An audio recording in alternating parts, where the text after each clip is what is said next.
صفحے کے آخر سے لائن نمبر 5،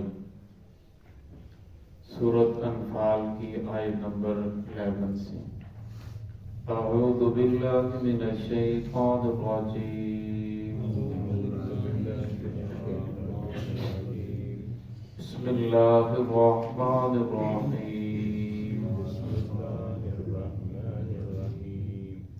اذ یوحی ربک الی الملائکۃ انی معکم فثبتوا الذین آمنوا سألقی فی قلوب الذین کفروا رعب فاضربوا فوق الأعناق واضربوا منهم كل بنان ذلك بأنهم شاقوا الله ورسوله ومن يشاقق الله ورسوله فإن الله شديد العقاب۔ بسم اللہ الرحمن الرحیم، اذ یوحی ربک الی الملائکۃ انی معکم فثبتوا الذین آمنوا سألقی فی قلوب الذین کفروا الرعب فاضربوا فوق الأعناق واضربوا منهم كل بنان ذلك بأنهم شاقوا الله ورسوله ومن يشاقق الله ورسوله فإن الله شديد العقاب۔ اذ یوحی ربک الی الملائکۃ، جب وحی بھیجی، جب حکم بھیجا ربو کا آپ کے رب نے، الی الملائکۃ فرشتوں کو، انی معکم بے شک میں تمہارے ساتھ ہوں، فثبتوا الذین آمنوا بس تم ثابت قدم رکھو ایمان والوں کو، سألقی فی قلوب الذین کفروا الرعب میں ڈال دوں گا کافروں کے دلوں میں تمہارے رعب کو، فاضربوا فوق الأعناق پس تم مارو ان کی گردنوں پر، واضربوا منہم کل بنان اور مارو ان میں سے ہر کوڑے پر، ذالک بأنہم شاقوا اللہ ورسولہ یہ اس وجہ سے کہ انہوں نے مخالفت کی اللہ رب العزت کی ورسولہ اور اس کے رسول کی، ومن یشاقق اللہ ورسولہ جو شخص بھی مخالفت کرے گا اللہ کی ورسولہ اور اس کے رسول کی، فإن اللہ شدید العقاب بے شک اللہ رب العزت کی پکڑ بڑی سخت ہے۔ گزشتہ آیات کے اندر غزوہ بدر کا تذکرہ چل رہا تھا۔ اس آیت کے اندر بھی اللہ رب نے ارشاد فرمایا کہ میں نے فرشتوں کو حکم دیا کہ تم جو ہے ایمان والوں کی مدد کرو، ایمان والوں کے ساتھ ہو جاؤ، انی معکم میں تمہارے ساتھ ہوں۔ اللہ رب العزت نے شروع کے اندر 1000 فرشتے بھیجنے کا وعدہ فرمایا، پھر 3000 بھیجنے کا وعدہ فرمایا، اور پھر فرمایا کہ اگر پیچھے سے اور لشکر آئے گا تو میں 5000 کا ایک اور لشکر بھیج دوں گا،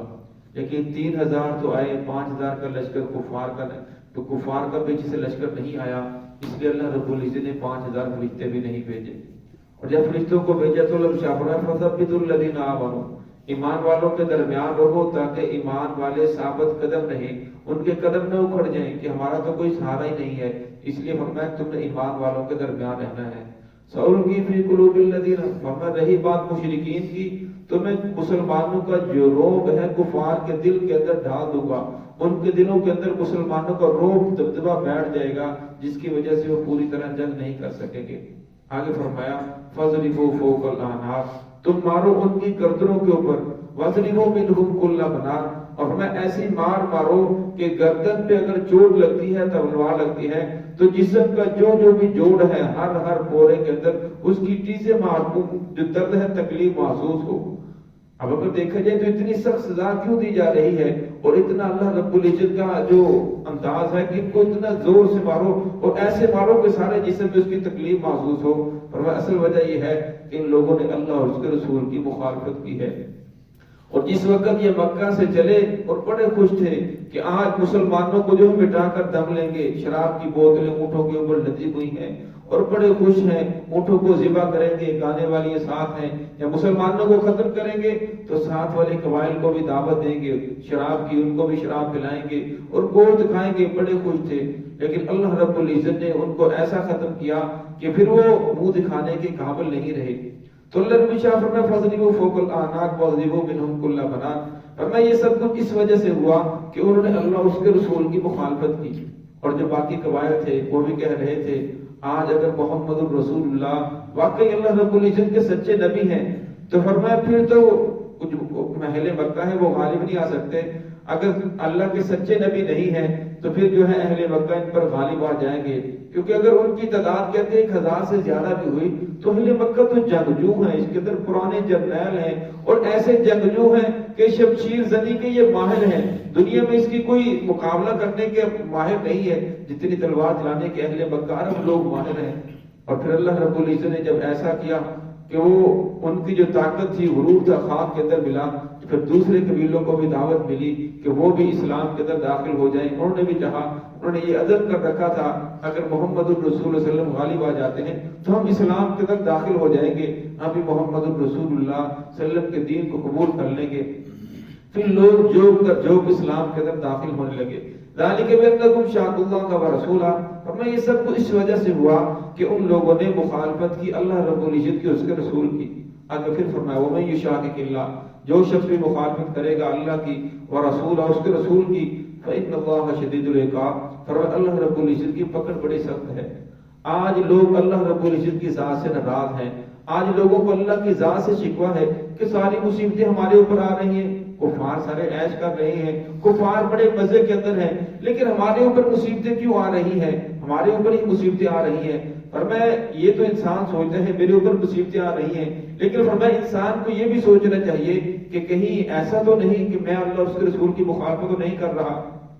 فرمایا جب انسان اپنے عقیدے کا، اپنے کردار کا، اپنے اعمال کا، اپنے کاروبار کا، اپنی تجارت کا، اپنی زراعت کا، اپنے لین دین کا، اپنی معاشرت کا جب انسان جائزہ لیتا ہے تو جائزہ لینے کے بعد اگر انسان کو یہ محسوس ہو کہ جو میرا کردار ہے، میری تجارت ہے، میری زراعت ہے وہ رسول اللہ صلی اللہ علیہ وسلم کے طریقے سے ہٹی ہوئی ہے، تو پھر اس کا ایک ہی حل ہے کہ انسان توبہ کر لے، دوبارہ محمد الرسول اللہ صلی اللہ علیہ وسلم کے دامن کے ساتھ جڑ جائے تاکہ اللہ رب العزت کی رحمتیں برسیں اور اللہ رب العزت کا عذاب انسان سے دور ہو جائے۔ فرمایا آج انسان یہ تو کہتا ہے کہ میرے ساتھ یہ ہو رہا ہے، لیکن یہ نہیں سوچتا کہ میرے ساتھ یہ کیوں ہو رہا ہے۔ ہمیں یہ بھی سوچنا چاہیے کہ میرے ساتھ یہ کیوں ہو رہا ہے، میرے اوپر یہ مصیبتیں کیوں آ رہی ہیں، میرے اوپر یہ پریشانیاں کیوں آ رہی ہیں۔ فرمایا جب انسان اس کے اندر غور و فکر کرتا ہے، فرمایا اگر دیکھا جائے، اگر انسان غور و فکر کرے، تلاش کرے، تو آج دیکھا جائے مسلمان جو ہے، جو بظاہر اپنے آپ کو مسلمان کہلانے والا، فرمایا وہ رشوت بھی دے رہا ہے،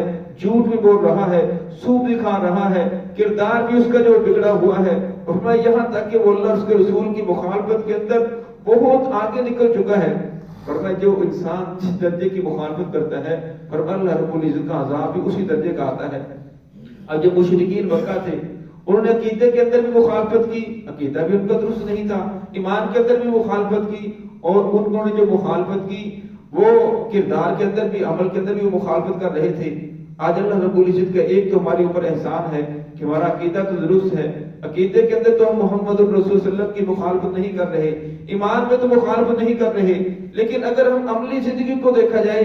تو فرمایا صبح سے لے کر شام تک کی زندگی کا اگر انسان جائزہ لے تو انسان کو یوں محسوس ہوتا ہے کہ میرے جو اکثر کام ہے وہ محمد الرسول اللہ صلی اللہ علیہ وسلم کی سنت پاک سے ہٹے ہوئے ہیں، محمد الرسول اللہ صلی اللہ علیہ وسلم کے طریقے کے خلاف ہیں۔ فرمایا جب اکثریت کام محمد رسول اللہ کے طریقے کے خلاف ہوں گے پھر نتیجہ بھی ظاہر ہوگا۔ فرمایا نتیجہ وہ سامنے ہے جو ہم بھگت رہے ہیں، پریشانی آ رہی ہے، مصائب کے اندر گھرے ہوئے ہیں۔ فرما کر دیکھا جائے اس کی بڑی وجہ یہ ہے کہ آج ہم نے اپنے اعمال کے اندر، اپنے کردار میں محمد الرسول اللہ صلی اللہ علیہ وسلم کی سنت پاک کو چھوڑ رکھا ہے، اور میں جب سنت پاک کو چھوڑ رکھا ہے پھر پریشانیاں آئیں گی، پھر اللہ رب العزت کی طرف سے عذاب تو آئیں گے، کیونکہ اس آیت کے اندر فرمایا کہ ان کو سخت سزا دی جائے۔ کیوں؟ بِأَنَّهُمْ شَاقُوا اللَّهَ وَرَسُولَهُ، کیونکہ وہ اللہ کے رسول کی مخالفت کر رہے ہیں۔ تو ہے کہ اللہ رب العزت ہمیں محمد الرسول اللہ صلی اللہ علیہ وسلم کی سچی غلامی نصیب فرمائے، اور ہماری قوم کو صراط مستقیم پہ چلنے کی توفیق عطا فرمائے، ہمیں امن اسلامتی والا ملک نصیب فرمائے، اور ہمیں ملک کے اندر قتل قائم نصیب فرمائے۔